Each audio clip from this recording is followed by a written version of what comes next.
প্রতীক বরাদ্দের পরপরই তৃতীয় ধাপের ভোটে নীলফামারীতে শুরু হয়েছে প্রার্থীদের প্রচার। প্রতিনিধি মিল্লাদুর রহমান মামুন জানাচ্ছেন বিস্তারিত।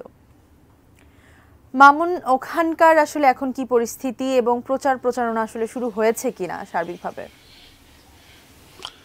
ধন্যবাদ শিমু, আপনি আসলে বলেই দিয়েছেন যে প্রচারণা শুরু হয়েছে। আপনি জানেন যে আজকে দুপুরের আগ মুহূর্তে প্রতীক বরাদ্দ হয়েছে। তৃতীয় দফায় নীলফামারী সদর উপজেলার নির্বাচন অনুষ্ঠিত হবে। আসলে আমরা রিটার্নিং অফিসারের তথ্য মতে এখন পর্যন্ত এই উপজেলায় 3টি পদে চেয়ারম্যান, ভাইস চেয়ারম্যান এবং নারী ভাইস চেয়ারম্যান পদে মোট 13 জন প্রার্থী আছেন। এর মধ্যে চেয়ারম্যান পদে আছেন 4 জন, ভাইস চেয়ারম্যান পদে 4 জন এবং নারী ভাইস চেয়ারম্যান পদে আছেন মোট 5 জন। তো আসলে চেয়ারম্যানদের মধ্যে সাবেক উপজেলা পরিষদের চেয়ারম্যান এবং উপজেলা আওয়ামী লীগের সাধারণ সম্পাদক আবুজার রহমান, এছাড়াও স্বেচ্ছাসেবক লীগের জেলার সাবেক সাধারণ সম্পাদক আছেন দীপক চক্রবর্তী এবং একজন আছেন আপনার জাতীয় পার্টি সমর্থিত তরিকুল ইসলাম বাবু এবং আর একজন আছেন সাবেক ইউপি চেয়ারম্যান। তো আমরা একটি বিষয় দেখেছি যে আসলে প্রতীক বরাদ্দের সাথে সাথে কিন্তু প্রার্থীরা আসলে ছুটে বেড়াচ্ছেন, তাদের ভোট প্রার্থনা করছেন। আমরা এখন আছি ইটাখোলা ইউনিয়নের এটি বড়বাড়ি এলাকা। আমরা একজন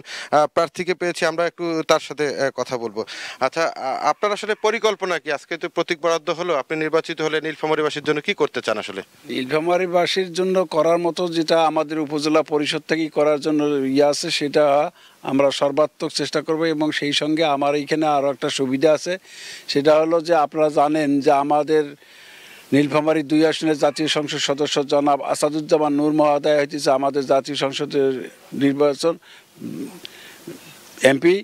সেই নির্বাচনী এলাকার উপজেলা পরিষদের চেয়ারম্যান যদি আমাকে জনগণ ভোট দিয়ে বিজয় করে, তাহলে এমপি মহোদয়ের সঙ্গে সংযুক্ত থেকে এই অঞ্চলের মানুষের ভাগ্য পরিবর্তন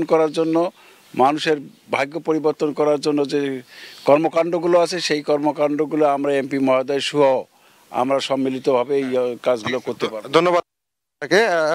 শিমু, শুনছিলেন এখানে আরেকটি তথ্য দিয়ে রাখা দরকার যে আসলে বর্তমান যে চেয়ারম্যান আছেন যিনি জেলা যুবলীগের সাধারণ সম্পাদক, তার প্রার্থিতা কিন্তু রিটার্নিং কর্মকর্তা বাতিল করেছেন ঋণ খেলাপির দায়। আসলে তিনি আসলে জেলা প্রশাসকের কাছে আপিল করে সেখান থেকে আসলে তার প্রার্থিতা ফিরে পাননি। সর্বশেষ যেটি জানতে পেরেছি তিনি আসলে উচ্চ আদালতে তার প্রার্থিতা ফিরে পাওয়ার জন্য আপিল করেছেন। তো নীলফামারী সদর উপজেলা পরিষদের প্রচারণা নিয়ে ছিল আমার কাছে।